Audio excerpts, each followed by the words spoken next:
다음 소식입니다. 정부가 전세 시장 안정을 위한 대책을 이번 주 내놓을 것으로 전망됩니다.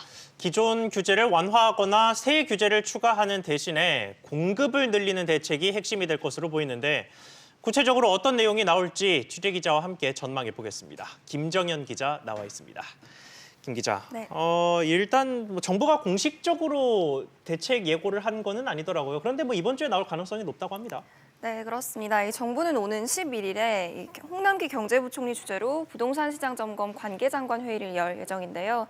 관계부처인 기획재정부와 국토교통부 내에서는 이날 전세 시장 안정화 대책을 발표할 것으로 가닥을 잡았다는 목소리가 흘러나오고 있습니다.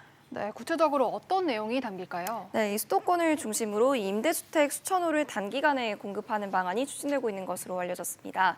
이 방안은 김상조 청와대 정책실장이 이미 한 번 언급하기도 했는데요. 먼저 들어보시죠. 네. 공공 어떤 임대보다는 이제 민간 임대를 좀 더 활성화할 수 있는, 특히 이제 LH나 SH와 같은 공적 기관들을 통해서 그런 어떤 전세 물량을 늘릴 수 있는 여러 가지 어떤 대안들을 지금 놓고 정부가 검토를 하고 있습니다. 네, 당장 임대주택을 추가로 짓기에는 시간이 많이 걸려서 어렵고 이 매입 임대 규모를 확대하는 방안이 가장 유력합니다. 이 매입 임대란 LH 등이 다가구 주택을 매입해서 주변 시세보다 저렴한 가격으로 임대를 내주는 방식인데요. 기존 주택을 활용한다는 점에서 단기 공급이 가능하고 또 도심 확보가 가능하다는 점이 장점으로 꼽히고 있습니다. 또 이 전세 임대를 늘리는 방안이 있는데 이 전세 임대는 LH 등이 주택을 집주인으로부터 임차해서 세입자에게 재임대하는 형식인데 이 매입 임대보다 적은 비용으로 단기간에 공공임대 물량을 공급할 수 있습니다. 이 시장에서는 최근 전세난의 원인이 임대차 3법의 부작용이니까 이 규제를 다시 완화해야 한다는 목소리도 많았는데 이 정책 수정은 일단 없을 것으로 보이고요. 또 이 김현미 국토교통부 장관이 지난 국정감사에서 언급했던 이 월세 소득공제 확대 방안의 경우에는 추진되지 않는 것으로 전해졌습니다.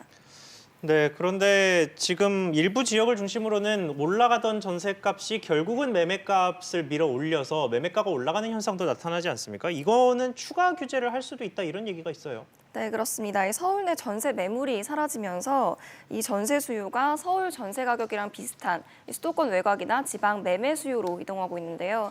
특히 부산과 경기도 김포, 또 충남, 천안 등 이 지방 비규제 지역의 집값이 과열 조짐을 보이고 있습니다.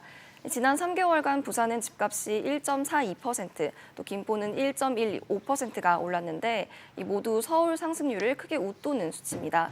이에 주무부처인 국토교통부가 이들 지역 모니터링을 강화하면서 규제 지역 지정 여부를 검토 중인데요.